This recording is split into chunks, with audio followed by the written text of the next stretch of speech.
Hello, hello. I've been out of commission for a little while. Had to basically sort this room out. It was got to the stage when something had to be done. So it's been a bit of reorganising and a bit of decluttering, although it may not appear that way from the backdrop. So I was considering what to play next and sort of perusing my collection, and I was drawn to Against the Reich by West End Games. It's quite an old game. I think it's sort of I want to say mid-80s or something, but good pedigree because it was designed by Joe Belkowski. Now, Joe Belkowski, for those that have been around for a while, his name is associated with the great campaigns of the American Civil War, which if you've watched it, but that makes an appearance in my top 10 as a game system. He also did a game on the Korean War by Victory Games, a game I played but I don't own, and I remember enjoying that quite a lot. And having played both of those games, there are elements, you can see elements of both actually in Against the Reich, in terms of the rolling for initiative. It's you don't move everything and the other guy moves everything. It's a very much I get to move one division or one corps. I get so many action points. I think it's 3 action points, so you can do a long move or a short move and a big attack, or a medium move and a sort of medium attack. So it's very interactive. Probably means playing by vassal, where you send a move off, a bit awkward, but playing live on vassal, or certainly face to face, is probably where it really shines. So there's elements of that, of course, in the great campaigns of the American Civil War, where you roll for initiative and you get to do something. And similarly, there's the use of supply depots and headquarters. I remember in the Korean War, if you can get supply points on a depot or headquarters, that's really required for any effective attacks. But it's a very clean system. I don't remember there being any errata for this, which is almost unheard of. Maybe been a couple of rules questions, but just nothing in the sort of to be changed pile. So I thought, in fact, it's the only game in my collection that I have 2 copies of.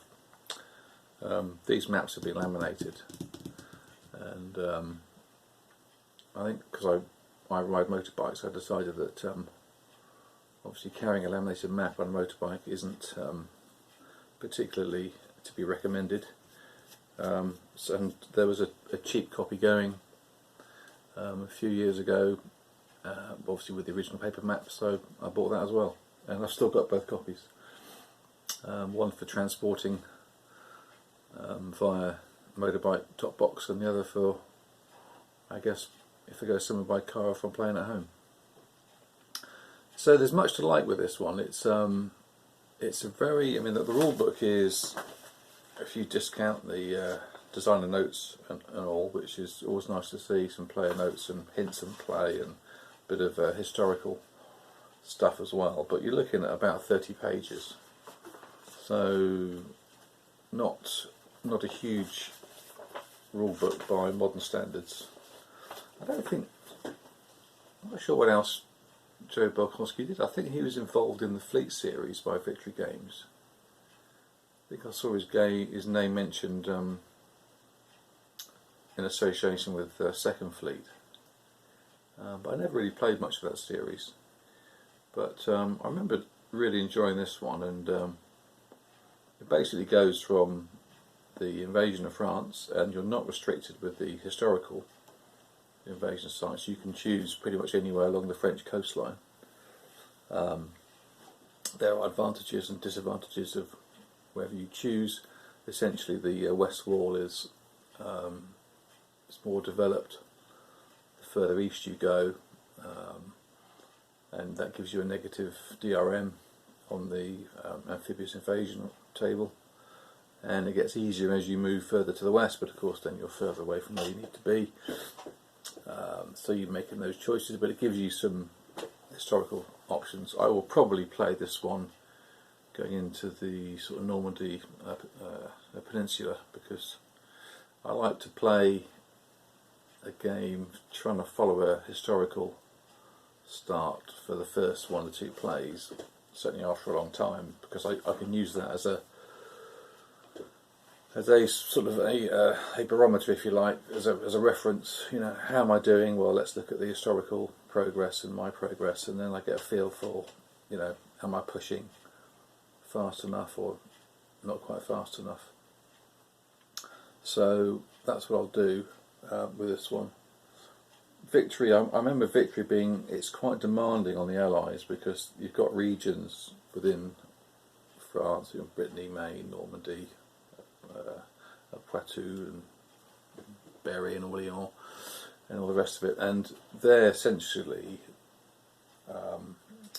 they're worth victory points if they are controlled by the Allies, and if they're contested you get half that number, generally rounded down, apart from Brittany, which I think is rounded up, and they're sort of in the 3, 4, 5 VPs per area. And because the game, there's two campaign games, there's a short and a long campaign game, and I think the long campaign game goes up until, it may even be the end of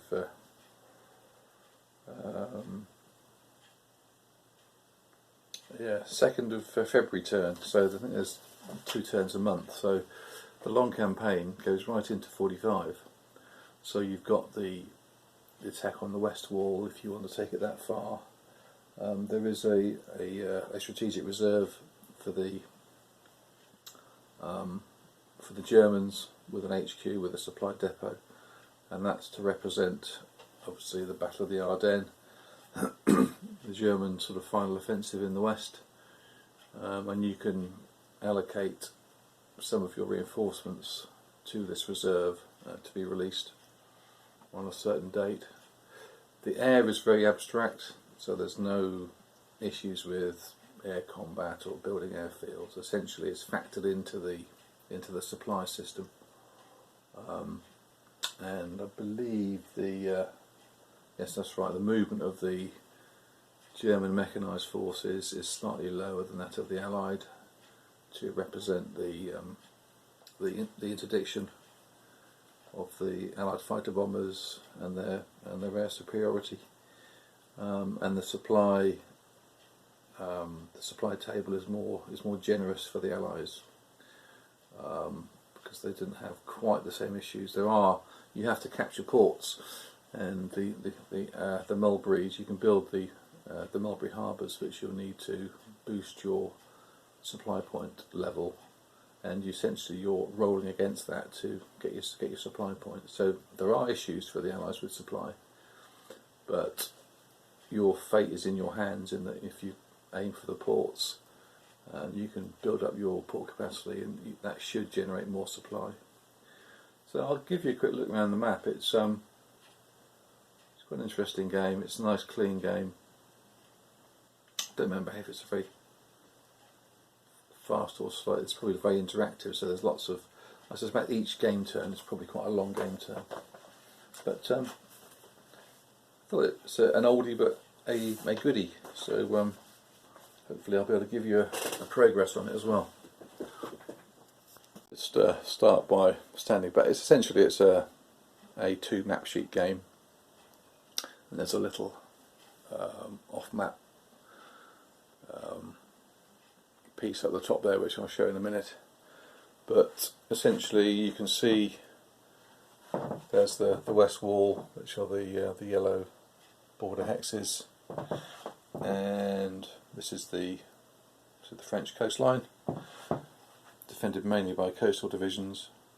So what you're doing is if you look at, for example, Zeebrugge, which is there, you can see you commit divisions to the first and second wave, and the 4 is the Dyrel modifier for the Atlantic Wall.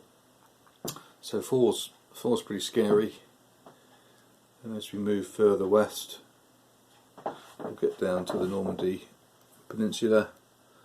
You can see that the Arromanches is a 2, Dives is a 2, etc. So you're going to be rolling on this table. So you look at the defending unit. You can have stacking is essentially 3 units, so you can put up to 3 units. But if you look at the zone you invade, that tells you how many divisions you get in the first and second wave. So you commit those. That gives you an odds ratio depending which region you're going in, and you can see there are DRMs for the Atlantic Wall, optional roll for the British Funnies. So the 79th Division, I think, General Hobart, with his specially adapted AFVs. So I probably use that for a bit of chrome.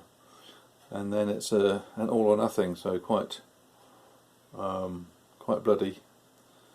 And then moving further west, you can start to see some zeros now appearing on the Atlantic Wall, but of course you are a long way from the business end of France. I'll just scoot down here. This is the little off-map chart that shows you the regions. So there's Burgundy on the strategic or the theatre display, and there's Burgundy on the map. And essentially you've got to contest and eventually control those areas to earn the victory points. See, some areas are worth more than others. So the Ruhr is worth 8, but it's a long way to the Ruhr. We've got some divisions in England awaiting June the 6th. These are American troops in the US, which you can gradually move across. And there's a couple of regions in Gascony and Provence which are occupied by the Germans, and they'll start to filter up onto the main area of France. And there are some Allied units in Italy which you can release, but I think it costs you victory points.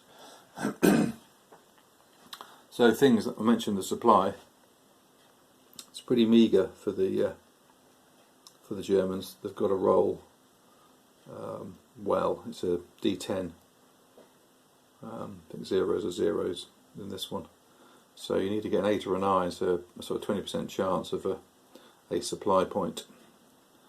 So you're not going to be too flush with supply, certainly in the first couple of months. If we compare that to the Allied supply table,